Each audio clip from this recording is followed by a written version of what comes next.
Welcome to Modern Traveler. Let's spend a few delightful days in Moncton, New Brunswick on Canada's beautiful East Coast.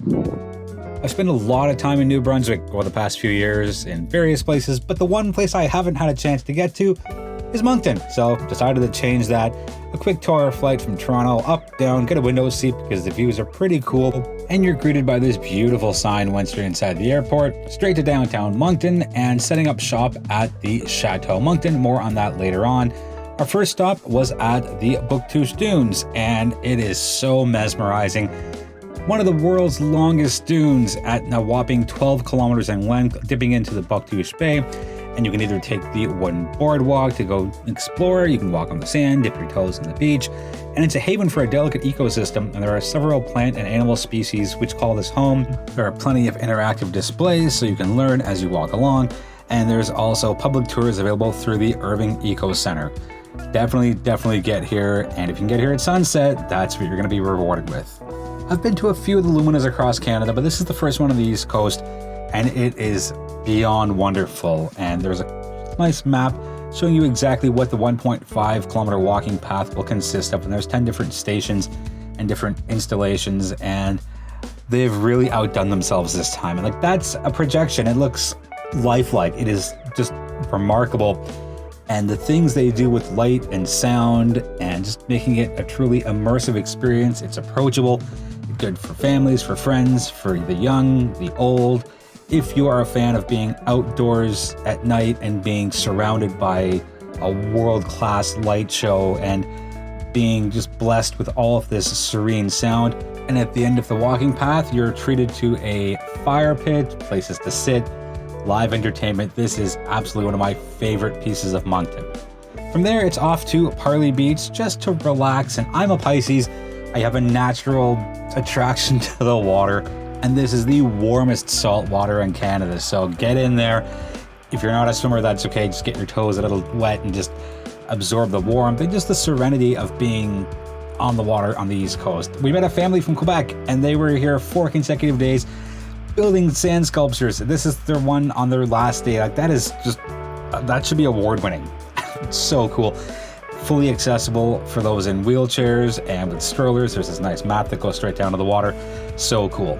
It had been about 35-ish years since I've been to Magnetic Hills, so definitely on the list. And you drive through this cool covered bridge to get to the main part of it. And I'll show you what my brain went through. It looks like I'm driving downhill, but I stop the car and they say, put it in neutral, put your foot over the brake just to hover it.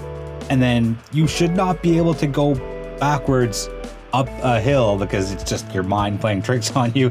It's an optical illusion, but it's still a very cool sensation. And there's Steph taking rear view mirror video, and that's me just doing little micro adjustments. And you can really get some speed here, like not a lot, maybe 5-6 kilometers an hour, but doing that backwards is an interesting experience. Definitely do it, definitely be careful, and definitely enjoy yourself. There is the wharf, and there's games, and there's shops, and there is just so much to soak in and enjoy here, and it's just a really cool place. And that's me being a captain. Ahoy, matey. That's me ringing the bell. I had to keep that little piece of audio in there, and well, didn't get eaten by a shark, but had some fun with one. Definitely spend at least half an hour, maybe an hour at the wharf, and there's some ducks and a pond, and very, very cool. You can also enjoy the Magnetic Hill Zoo, and there are tons of animals. It's 4 different worlds or areas to go through. I've never seen this before, where one peacock tries to court the other, and the other peacock's like, nah, I'm kind of busy doing stuff, not really interested. And as you go through, you'll just see all sorts of animals and experience them and learn about them. And these turtles are pretty good hiders. I had to zoom in to actually see where they were, but found one right there. So I had to make sure I got a shot of that. No hiding for you, Mr. or Mrs. Turtle. Next up is Chateau Scoudouc, and everything maple. Everything makes me happy with maple, and this is such a cool place. I gotta stress, they are open year-round. They are not seasonal. Year-round, year-round, year-round. Maple, everything. It is so good. And a special treat for us was sampling their maple salsa, which was, oh my goodness, 12 out of 10. And the barbecue sauce as well. Such charming owners here, proudly local. I love that they do that. They're really showcasing love here, live here, buy here, support here. From there, it's off to the Riverfront Walk, and Steph and I completely stumbled into a tidal bore by accident. So we were walking, and we saw all these people just hanging around, and they're like, tidal bore, tidal bore. And here it comes, and it is simply astounding, just the volume of water that comes in, and you can just see it up against the shoreline, and it is something to behold, and I urge anyone to see this at least once in their life. Once you're done with the tidal bore, you can hang out, take some selfies, just relax on the grass, and take a bike ride and stop and look at the water for a bit. Definitely a cool spot, and cyclists, walkers, runners, joggers, it really is a fully accessible path. And if you show up at night, you get such a cool view reflecting off the water, and we ended up with this gorgeous red moon, which turned white about an hour later. But such a cool spot, the Riverfront Walk. Shediac is the lobster capital of the world, and of course they have a giant lobster. How giant? 35 feet long and 16 feet wide and 16 feet tall. It weighs 90 tons. That is just wow. And the cool thing is they have steps there, so it's accessible, so you can get up there and get a picture with the lobster. Seeing it from down low just gives you some real perspective, contrasting that with the aerial views that I had before. It's such a cool spot. Let's talk about food. So tide and boar, which is a cool play on words for tidal boar. Best wings in the city. They are massive, they are smoked, they are perfectly seasoned, and I wish I had those here in Mississauga with me. Also in downtown Moncton, you have the Pump House, and they're famous for, let me get the page turned on this cool menu, their burger that ain't Moncton. It's pretty big, and it's pretty delicious, and fantastic, and wonderful, and yes, I finished every single bite, fries and all. Jump back to Magnetic Hill Park, and you get to the Magnetic Hill Winery, and nothing quite like sampling a bit of wine with some beautiful panoramic views.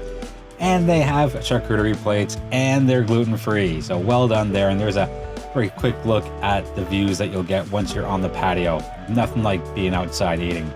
So some side notes, there were two big festivals while we were in town. The Lobster Festival happening in Shediac, and this is so cool. There are merry-go-rounds and Ferris wheels and food and rides, and a friend of mine, the Kilted Chef, happened to be there. He's a big lobster guy, and Shediac being the lobster capital of the world. So cool, and it's just a nice community atmosphere, and that's me on the Ferris wheel. I haven't been on one of those in a long time. This is a trip kind of full of doing things I haven't done before and seeing things I haven't seen in a long time, and there's dancing and live bands, and what a wonderful community-driven experience. For one night a year during the Lobster Festival, it's their famous Corks and Claws event, and it's upscale but still approachable, and the short version is you have 8 stations, and you're given a wine pairing to go along with a certain type of lobster dish, and every single lobster dish was made with such care. Flavors were beyond incredible. You had some live entertainment there, and it's just celebrating the world of lobster, again, in the lobster capital of the world. If you like lobster, this is a must-do event.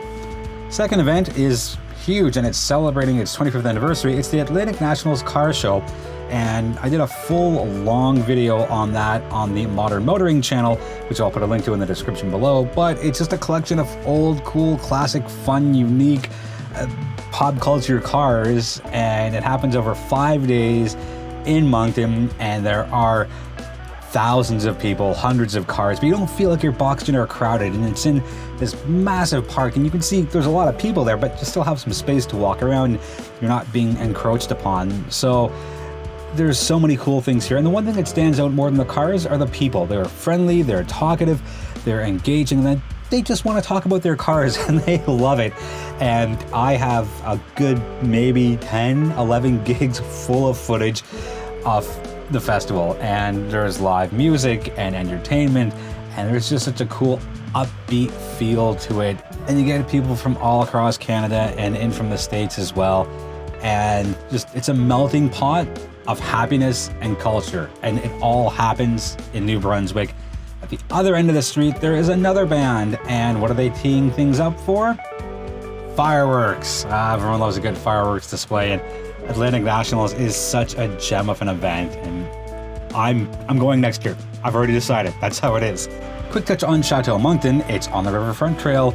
It's got really, really good food for breakfasts, and the rooms are comfortable, they're cozy, they're clean. You can get something with either 2 queen beds or a larger king bed, our stay was wonderful. Again, the location is unbeatable. That's going to wrap it up for our few days in Moncton, and there's the chocolate river, as they call it. And Moncton, you have my heart, and I'm kicking myself for taking so long to get here and experience this. And if you have any questions on what you've seen, let me know in the comments. I'm always happy to hear from you, and I'm always happy to engage in respectful conversations online. I invite you to join the Modern Traveler social media community. We are on all of the major platforms, and without you, there is no Modern Traveler. So I thank you, I appreciate you, and I look forward to traveling with you next.